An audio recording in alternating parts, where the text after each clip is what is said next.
ये कहानी है 3 ग्रुप्स की। पहला ग्रुप गैंगस्टर और उसके बेटे का, दूसरा ग्रुप गैंगस्टर के लिए काम करने वाले प्रेरी और उसके परिवार का, तीसरा ग्रुप गैंगस्टर के यहाँ चोरी करने वाले चोरों का ग्रुप। कहानी की शुरुआत होती है एक नशेड़ी आदमी से, जो अपने बेटे को गुस्से में आवाज लगा रहा होता है ताकि वो उसे अच्छे से उसकी धुलाई कर सके, क्योंकि उसका पैक उसे नहीं मिला था। और उसका बेटा, जिसका नाम फ्रैरी होता है, वो अपने पिता के डर से कार के पीछे छुपा होता है।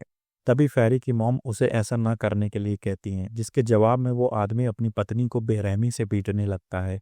ये सब देखकर फैरी अपनी बड़ी बहन क्लॉडिया के पास जाता है, जो खुद अपने पिता के डर से एक कार के पीछे छुपी थी। फैरी क्लॉडिया को एक गन दिखाते हुए कहता है कि इससे वो अपने पिता को रोक सकता है, जिसके जवाब में क्लॉडिया उसे ये गन फेंकने को कहती है, क्योंकि इससे किसी की जान जा सकती है। लेकिन उसका पिता उसकी माँ को लगातार गला दबाकर मार रहा होता है। तभी फैरी वो गन निकाल कर उस पर तान देता है। तब वो नशेड़ी आदमी अपने बेटे से कहता है कि तुम अब अपने पिता पर गोली चलाओगे तो चला कर दिखा। लेकिन फैरी गन तान कर कांप रहा होता है, क्योंकि वो एक 9 साल का बच्चा था। तभी उसका पिता उससे गन छीन कर उस पर ही तान देता है और जमीन पर फायर करते हुए कहता है कि जब गुर्दों में दम ना हो तो उंगली नहीं करनी चाहिए। फिर सीन शिफ्ट होता है और हमें काफी सालों के बाद का वक्त दिखाया जाता है, जहां पर फैरी एम्स्टर्डम के एक बहुत बड़े गैंगस्टर के लिए काम करता है और उसके एक इशारे पर लोगों का अगाड़ा पिछाड़ा सब तोड़ देता है। इसलिए गैंगस्टर अपने बेटे मैटिस की तरह उसे भी अपना बेटा मानता होता है।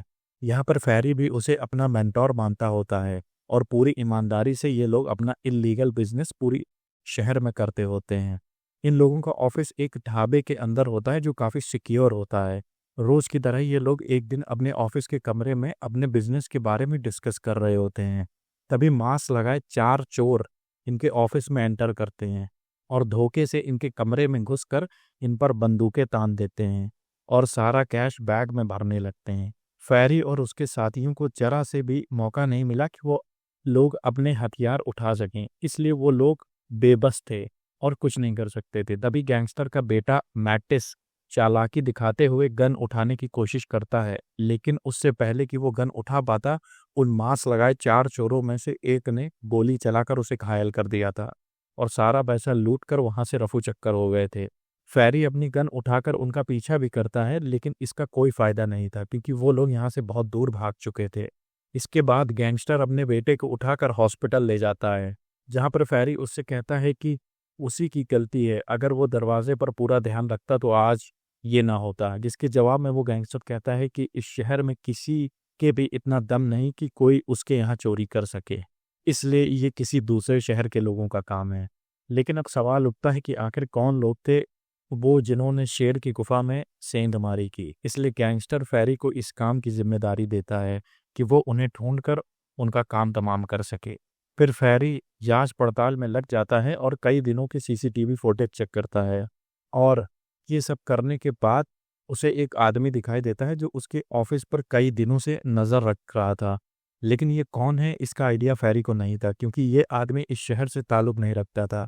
फिर फैरी अपनी गाड़ी घुमाता है और अपनी बहन क्लॉडिया और उसके हस्बैंड जॉन से मिलने जाता है, जहाँ पे वो जॉन को सारी कहानी बताता है और कहता है कि 3 लोगों ने चोरी की, जिसमें 2 चोर थे और एक ड्राइवर, और उसे शक है कि वो लोग कैंपर्स थे और साउथ के रहने वाले हो सकते हैं। जिसके बाद फैरी जॉन को उस चोर की फोटो दिखाता है, जिसके बाद जॉन उसे बताता है कि इसका नाम जेसन है और वो एक कमीना आदमी है जो बेल्जियम में कैंप साइट में रहता है। जिसके बाद फैरी अपनी गाड़ी मोड़ता है और सीधा बेल्जियम पहुंच जाता है। वहां पहुंचकर वो कई लोगों से जेसन के बारे में पूछता है, लेकिन किसी को भी उसके बारे में पता नहीं होता है। लास्ट में उसे एक बूढ़ा चचा मिलता है जो उसे जेसन के घर के बारे में बताता है। फिर फैरी उसके घर की तरफ चल देता है, लेकिन वो घर बंद होता है और उसमें कोई भी नहीं होता है। इसलिए फैरी एक खिड़की के साथ घर में कूद जाता है और वहां सब कुछ चेक करने लगता है। तभी वो एक लड़की की आवाज़ सुनता है जो इसी घर में आ रही होती है, इसलिए फैरी चुप जाता है। लेकिन वो लड़की जो एक मेड होती है वो साफ सफाई करने वहां आ जाती है और वहां से साफ सफाई करने के बाद निकल जाती है। अब फैरी उस घर से निकलता है और बाहर आकर देखता है तो उसे एक कैंप किराए पर दिखता है, जो उस चोर के घर के ठीक सामने था। इसलिए फैरी उसे किराए पर ले लेता है और उस चोर का इंतजार करने के लिए वहीं रुक जाता है। रात होने पर फैरी मार्केट का चक्कर लगाने के लिए उस कैंप से निकलता है। तभी उसे वहीं मेड दिखाई देती है जो उस चोर के घर की साफ सफाई किया करती थी। फेरी देखता है कि उस मेड को एक पियक्कड़ बेवजह परेशान कर रहा है, इसलिए फेरी उसके पास जाकर उस पियक्कड़ का नशा उतार कर उसे वहां से भगा देता है। जिसके बाद वो मेड उसे थैंक्स बोलती है और मौके का फायदा उठाते हुए फेरी उस मेड से जेसन के घर के बारे में इंफॉर्मेशन लेने लगती है। लेकिन उस मेड को थोड़ा अजीब लगता है, जिसके बाद फेरी उसे बताता है कि वो उसी घर के सामने किराए पर रहकर कैंपिंग करने आया है, इसलिए वो आस पड़ोस से जान पहचान बढ़ा रहा है। फिर फेरी अगले दिन सुबह अपना दिमाग लगाता है और जेसन के घर में चुपके से घुसकर सारा सामान इधर उधर बिखरा देता है। और बाहर आकर वो उस मेड को बुलाता है और कहता है कि मुझे इस घर से चोरी होने की आवाज़ें आ रही हैं। जिसके बाद वो मेड उस घर को चेक करती है तो उसे ठीक वैसा ही लगता है, इसलिए फेरी उससे इस घर के ओनर को तुरंत बुलाने को कहता है और वो मेड ऐसा ही करती है। इससे पता चलता है कि फेरी बहुत ही पहुंचा हुआ खिलाड़ी था। इसके बाद हम देखते हैं कि फेरी कैंप में बैठकर पॉपकॉर्न खाते हुए अपने शिकार का इंतजार कर रहा था कि कब चूहा आए और वो उसका शिकार करे। कुछ टाइम बीतने के बाद एक कार आती है जिससे जेसन बाहर निकलता है और अपने घर को चेक करके वापस अपनी गाड़ी स्टार्ट करके वहां से बाहर जा रहा होता है। तभी फेरी तमंचा निकाल कर कहता है कि ज्यादा होशियारी करोगे तो इतने छेद करेंगे कि कंफ्यूज हो जाओगे कि सांस कहाँ से ले। उसके बाद फेरी उसे उसकी गाड़ी के साथ एक सुनसान जगह पर ले जाता है और पूछता है कि उसे उसके ऑफिस के बारे में कैसे पता चला। जिसके जवाब में जेसन कहता है कि उन्हें हायर किया गया था। फिर फेरी कहता है कि तुम लोगों को किसने हायर किया, जिसके जवाब में जेसन कहता है कि उसे नहीं मालूम। फिर फेरी उसे तमंचे पे डिस्को करवाता है, लेकिन जेसन चालाकी दिखाते हुए एक पहाड़ी से छलांग लगाकर भागने की कोशिश करते हुए घायल हो जाता है। फिर फेरी उसके पास आकर उसका गेम बजा देता है, लेकिन अभी भी दो बंदे और बचे थे, इसलिए फेरी उसकी जेब से फोन निकालकर चेक करता है तो उसे एक बंदे का नंबर मिलता है जो उन चोरों में से एक हो सकता था। इसलिए फेरी जॉन के पास पहुंचता है और उसे वो नंबर पुलिस से ट्रेस करवाने को कहता है अपने खर्चे पर। अगले दिन फेरी को दूसरे बंदे की लोकेशन मिल गई, इसलिए वो उसका भी गेम बजाने के लिए उसके घर पे पहुंच गया। लेकिन ये बंदा थोड़ा चालाक था, इसलिए फेरी पर काफ़ी जोरदार हमला कर देता है। लेकिन फेरी के सामने ज़्यादा टिक नहीं पाता और मारा जाता है। लेकिन मरने से पहले फेरी उससे दो सवाल पूछता है। पहला, तुम लोगों को किसने हायर किया? दूसरा, तीसरा बंदा कौन है? जिसके जवाब में वो कहता है कि उन लोगों को उसी गैंगस्टर के बेटे मैकिस ने हायर किया था। लेकिन वो ऐसा क्यों करेगा? जिसके जवाब में ये बंदा कहता है कि मैटिस के गैंगस्टर पिता ने उसको पैसा और खर्चा, इसलिए वो काफ़ी परेशान था और वो नशेड़ी था, इसलिए उसे पैसे की ज़रूरत थी। तो फिर उसने इन लोगों पर गोली क्यों चलाई, ऐसा फेरी पूछता है।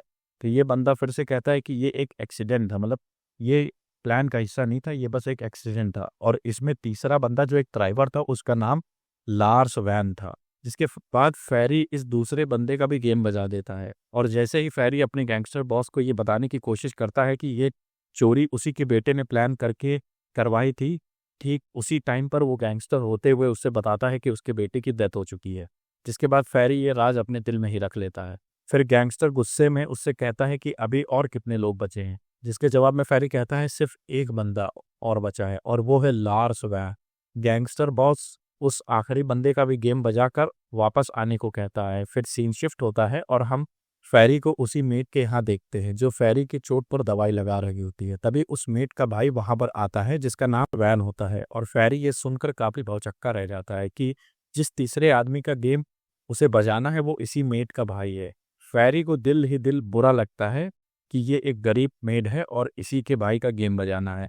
ये सही नहीं है क्योंकि इनडायरेक्टली ये चोरी खुद गैंगस्टर बॉस के बेटे ने ही करवाई थी, भले वो अब जिंदा ना हो। लेकिन वैन लार्स जैसे ही ये जान पाता है कि फेरी एम्स्टर्डम से है, वो समझ जाता है कि ये उसके पीछे ही आया है, इसलिए वो वहां से दूर जंगल में छुप जाता है। और जैसे ही फेरी उसकी तलाश में जंगल में जाता है, वैन लार्स उस पर पीछे से हमला कर देता है। लेकिन फेरी उसे आसानी से पीट देता है और उसका भी गेम बजाने वाला होता है, लेकिन वो उसे नहीं मारता क्योंकि उसका दिल पिघल जाता है। इसलिए वो उससे कहता है कि कहीं जाकर छुप जाओ और कभी उसकी या उस गैंगस्टर बॉस की नज़रों के सामने ना आना, वरना मारे जाओगे। ये कहकर फेरी वापस एम्स्टर्डम में अपने बॉस के पास आ जाता है और उससे कहता है कि उसने सभी 3 चोरों का गेम बजा दिया। और फिर पहले की तरह फेरी और उसका गैंगस्टर बॉस अपने बिजनेस में लग जाते हैं। लेकिन एक दिन फेरी जब बाहर अपने काम पर होता है तभी वो मेट उसे देख लेती है और उससे बात करने लगती है। इसी बीच गैंगस्टर बॉस का एक खास आदमी भी फेरी को उस मेट के साथ देख लेता है। पहले तो उसे कुछ नहीं पता चलता, लेकिन बाद में जब वो मेट कहती है कि उसका नाम वैन मार्कन है, तो उस आदमी को कुछ गड़बड़ है ऐसा लगता है, क्योंकि जिस तीसरे चोर को फेरी को मारना था उसका नाम वैन लास था। इसलिए गैंगस्टर बॉस के आदमी को फेरी पर शक हो जाता है, लेकिन वो इस वक्त तो कुछ नहीं कहता और चुपचाप फेरी के साथ वहां से निकल जाता है। रात होने पर गैंगस्टर बॉस फेरी को अपने अड्डे पर बुलाता है और उस तीसरे चोर के बारे में पूछता है कि उसका क्या हुआ, क्योंकि बाकी तीनों चोरों की मौत की खबर न्यूज़पेपर में छपी है, लेकिन तीसरे की क्यों नहीं। जिसके जवाब में फेरी उसे बता देता है कि इस चोरी के पीछे उसके बेटे का ही हाथ था, इसलिए उसने उस चोर को नहीं मारा। लेकिन गैंगस्टर बॉस उसकी इस बात पर यकीन नहीं करता। वो करता भी क्यों, क्योंकि उसके पास कोई प्रूफ नहीं था, और उसे मारने का ऑर्डर देता है, लेकिन फेरी मना कर देता है। जिसके बाद गैंगस्टर बॉस फेरी को ही खत्म करने लगता है, पर फेरी पूरी ताकत लगाकर मौका पाकर वहां सभी को मार देता है और लास्ट में उस गैंगस्टर बॉस को भी खत्म कर देता है। यहाँ पर फेरी ने अपने मेंटर को भी मार दिया, क्योंकि वो गलतफहमी का शिकार था, और उसने उस तीसरे चोर को नहीं मारा क्योंकि वो पूरी तरह से गलत नहीं था, क्योंकि उसे खुद गैंगस्टर बॉस के बेटे ने ही हायर किया था। इससे ये पता चलता है कि फेरी इल्लीगल काम पूरे ईमानदारी और अपने बनाए हुए प्रिंसिपल के मुताबिक ही करता था। यहाँ पर ये मूवी खत्म होती है और लास्ट में हमें दिखाया जाता है कि फेरी उस तीसरे चोर और अपनी फैमिली मेंबर के साथ मिलकर उस गैंगस्टर बॉस का काम काफी अच्छे तरीके से कंटिन्यू कर रहा है।